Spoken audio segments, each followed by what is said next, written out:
Hello, and today we're going to be going over the RAIM and WAAS system. So these are very common GPS systems that you're going to see while flying, especially when you're learning to fly IFR. Now, what do they mean? Well, RAIM is the Radio Autonomous Integrity Monitoring System. The other thing you have is called WAAS, the Wide Area Augmentation System. And in today's video, we're going to be going over the differences between the two and how both work to help compute your aircraft's location and keep you safe. So we're going to start with the RAIM system.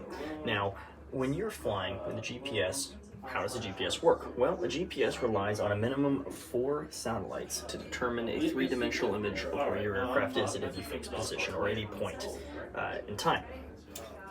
Now, what happens if one of those 4 satellites doesn't work? Well, that's where receiver autonomous integrity monitoring comes into play.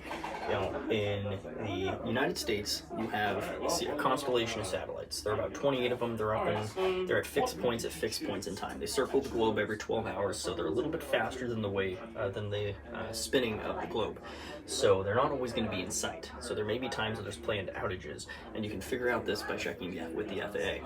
Now, if there are, let's say, these 4 satellites right here, and this guy right here decides to give a inaccurate location, how can this be fixed? Well, you have a 5th satellite, a fault detection satellite, that's also beaming to your aircraft. Now, you'll still have 4 satellites, and you can ignore the faulty one. But now, if another one goes out, let's say this one goes out, you're still stuck in the same situation. This is where you get the fault detection and exclusion. You have a 6th satellite. A 6th satellite can continue and hold the integrity of the 4 satellites while also augmenting and excluding the faulty or inaccurate satellite. Now, RAIM is a great tool to have when you're flying, but it can be subject to some issues, such as issues with terrain and the signal getting to your aircraft, planned outages, or other things that you might not be able to plan for or predict. This is where the Wide Area Augmentation System comes into play, WAAS. Now, WAAS is a series of geostationary satellites much higher up than the constellation that makes up RAIM.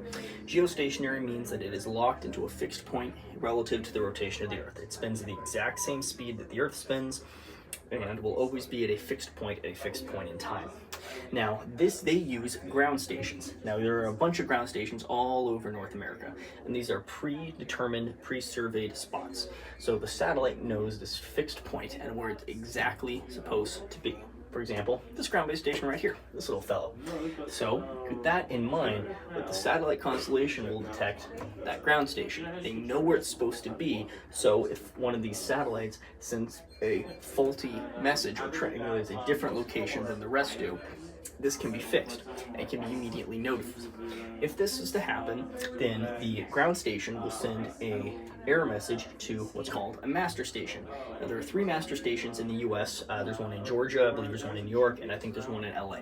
Let's say, for argument's sake, this is one in the West Coast, in LA.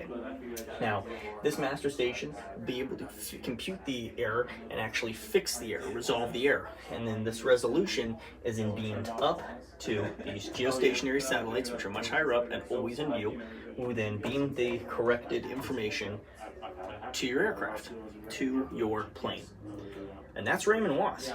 It's not the most complicated, not the easiest, but if you have any questions, be sure to leave them in the comments. That is how RAIM and WAAS work to keep you safe. Thanks for watching.